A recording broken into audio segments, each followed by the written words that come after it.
এই তিনিটা কথাৰ ওপৰত নিৰ্ভৰ হৈ থাকে স্বামী স্ত্ৰীৰ মাজৰ সম্পৰ্ক। এই বিষয়ে জনাৰ আগতে আপোনালোকে যদি আমাৰ চেনেলটো ছাবস্ক্ৰাইব কৰা নাই তেনেহ'লে ছাবস্ক্ৰাইব কৰি নটিফিকেশ্যন বেলটো টিপি দিয়ক, যাতে আমাৰ আহিবলগীয়া ভিডিঅ'সমূহৰ নটিফিকেশ্যন আপোনালোকে সময়মতে পাই থাকে।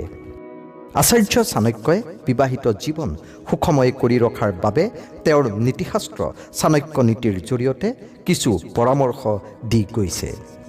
যদি কোনো দম্পতীয়ে চাণক্যৰ নীতিসমূহ গ্ৰহণ কৰে তেন্তে স্বামী স্ত্ৰীৰ মাজত এক সুমধুৰ সম্পৰ্কই গঢ় লৈ উঠিব আৰু সম্পৰ্কত কোনো বিভাজন নাথাকিব।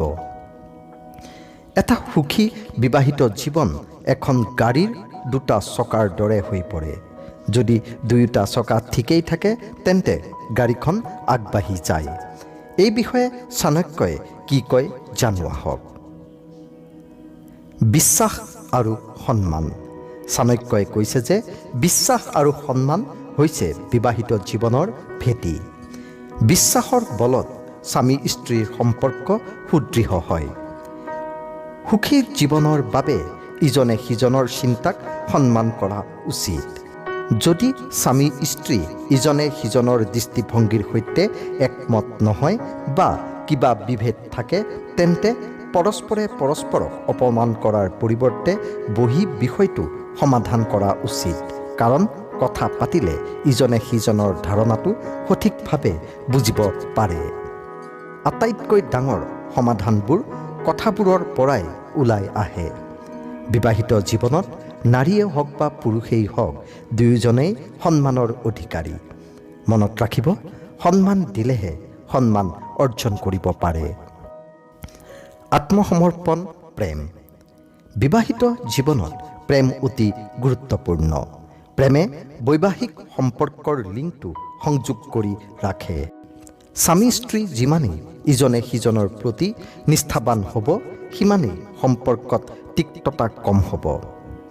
সংগীক কেতিয়াও মৰমৰ অভিনয় দেখুৱাব নালাগে। প্ৰেমৰ বাবেই বৈবাহিক জীৱনৰ জৰিডাল বান্ধ খাই থাকে।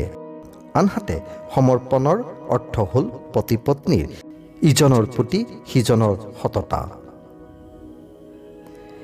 এটা মিছা কথাই সম্পৰ্কটোত এটা ফাট আনি দিব পাৰে। আমি মনত ৰখা উচিত যে সম্পৰ্কত ফাট মেলিলে কেতিয়াও ই ভালদৰে জোৰা নালাগে। সময়। স্বামী স্ত্ৰীৰ সম্পৰ্কত মধুৰতা আহে তেতিয়াহে যেতিয়া ইজনে সিজনক সময় দিব পাৰে। একেলগে সময় কটালেও প্ৰেম বৃদ্ধি পায় আৰু দুয়োজনৰ মাজত বিশ্বাস ভাৱৰ জাগ্ৰত হয় আৰু এক সুমধুৰ সম্পৰ্কই গঢ় লৈ উঠে। প্ৰিয় বন্ধু বান্ধৱীসকল, যদি আপোনালোকৰ আজিৰ এই ভিডিঅ'টো চাই ভাল লাগিছে তেনেহ'লে আমাৰ চেনেলটো লাইক কৰক, শ্বেয়াৰ কৰক আৰু কমেণ্ট কৰক। আজিলৈ ইমানেই, ধন্যবাদ।